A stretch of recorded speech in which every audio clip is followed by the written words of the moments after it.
First of all எல்லாருக்கும் belated women's day wishes. நான் ஒருத்தவங்களை பத்தி தான் இன்னைக்கு பேச வந்திருக்கேன். அவங்க நம்ம தமிழ்நாட்டோட ஒரு அருமையான ஒரு அம்மா மற்றும் ஐலண்ட் ஆஃப் தமிழ்நாடு அப்படின்னு சொல்லலாம். சொல்லும் போதே உங்களுக்கு தெரிஞ்சிருக்கும் நான் யாரை பத்தி பேச போறேன்னு.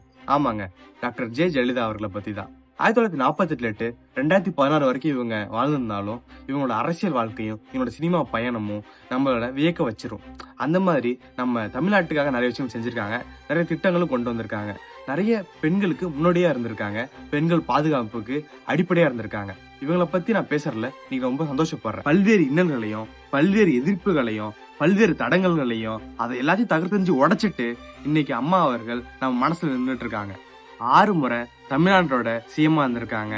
ஏஐடிஎம்கேல எம்ஜிஆர் மரணத்துக்கு அப்புறமா அந்த கட்சியே இருக்காதுன்னு சொல்லக்கூடிய நிலையில அந்த கட்சியை இன்னைக்கு வரைக்கும் நம்ம மனசுல ஸ்ட்ராங்கா பதிச்சுட்டு போனது அம்மா அவர்கள். இவங்க செஞ்ச முக்கிய விஷயங்களான மலிவில மதுவுக்கு தடை, காவிரி பிரச்சனைக்கு உண்ணாவிரதம், எஸ்மா டெஸ்மா பொடா சட்டம், அரசு ஊழியர்கள் பணி நீக்கம், 69% இடஒதுக்கீடு பாதுகாத்தது, பெண்களுக்கான காவல் நிலையங்களை உருவாக்குனது, இந்த மாதிரி பல விஷயங்களை அம்மா அவர்கள் செஞ்சு கொடுத்துட்டு போயிருக்காங்க.